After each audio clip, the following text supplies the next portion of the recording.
রান্নায় ব্যঞ্জন চ্যানেলে আপনাদের স্বাগত। আজ তৈরি করব কচু পাতার বড়া।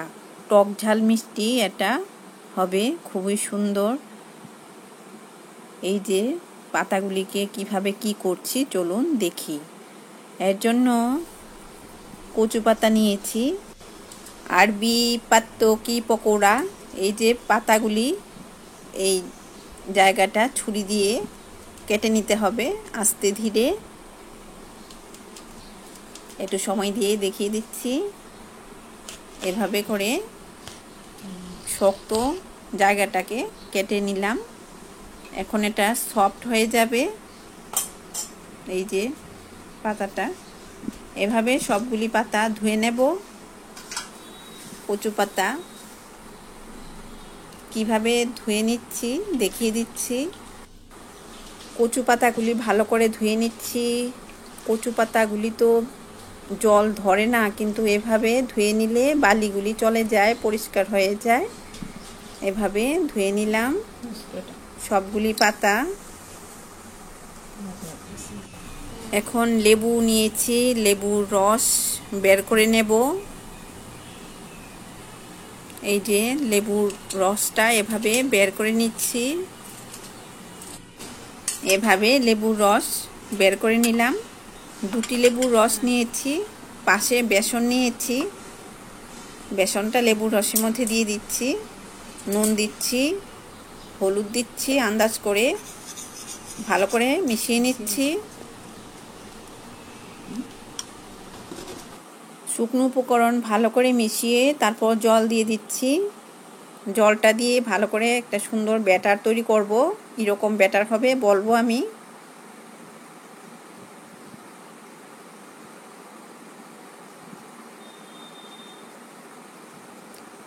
লাল লঙ্কার গুঁড়ো নিয়েছি ঝালের জন্য, টক ঝাল। খুব ভালো একটা রেসিপি কচু পাতার বড়া, আরবি পাতার পকোড়া। এই যে ব্যাটারটা এরকম হতে হবে, সেম টু সেম, তাহলে সুন্দর পকোড়া হবে। এখন এই বাটিতে জল নিচ্ছি, বাটিটা একটু বড়। এটা দিয়ে কি করব বলবো, দেখাবো। এরপর একটা হ্যান্ড গ্রিল নিয়েছি, জলটা ফ্লেমে বসিয়েছি।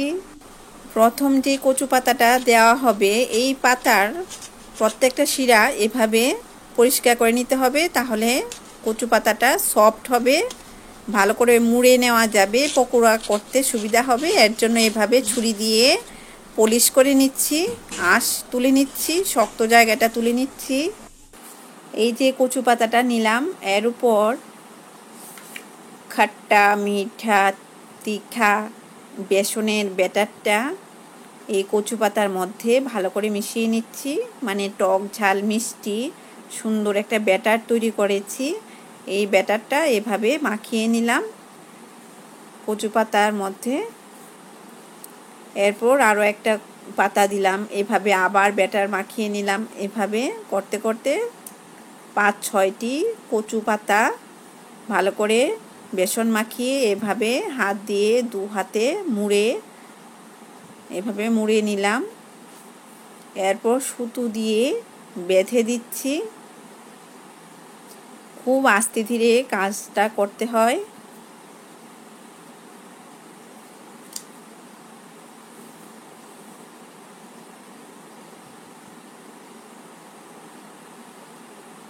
এটাই তো একটু প্রধান, এর জন্য একটু সময় দিয়ে দেখিয়ে দিচ্ছি। এই যে সুতোটা কিভাবে বাঁধতে হয়, এই যে সুন্দর বেঁধে নিলাম। এরপর সবটা কচু পাতার রোলকে সুতো দিয়ে বেঁধে নেব এভাবে করে।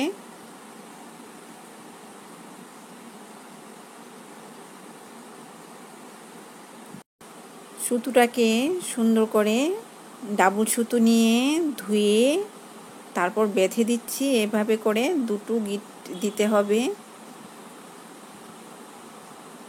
খুব ভালো একটা রেসিপি, আপনারা বাড়িতে একদিন ট্রাই করবেন, খুব ভালো লাগে। গরম ভাতে বেশ ভালোই লাগবে দুপুরবেলা। এই যে সুন্দর করে বেঁধে নিলাম। এখন ওই যে বাটি আর হ্যান্ড গ্রিল, বাটিতে জল আছে, ফ্লেমটা একটু বাড়িয়ে দেব।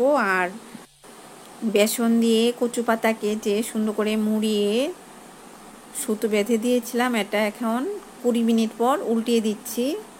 পাতাটা এখানে সেদ্ধ হচ্ছে। এরপর কি করব দেখাচ্ছি। এটা তৈরি হতে 1 ঘন্টা সময় লেগেছে। এরপর এটা হয়ে গেছে, এটা নামিয়ে নিলাম। এখন সুতোগুলি কাঁচি দিয়ে কেটে কেটে দিচ্ছি। এই যে সুতোগুলি আস্তে আস্তে বের করে নিচ্ছি, এই যে এগুলি। এখন এই কচু পাতার রোলটাকে পিস করে নিচ্ছি। खट्टा मीठा तीखा अरबी पत्तों की पकौड़ा।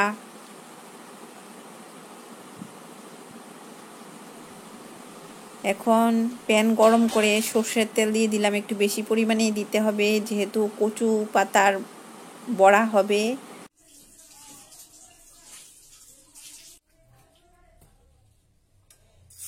এই যে তেলের মধ্যে দিয়ে দিলাম। তেলটা গরম হওয়ার পর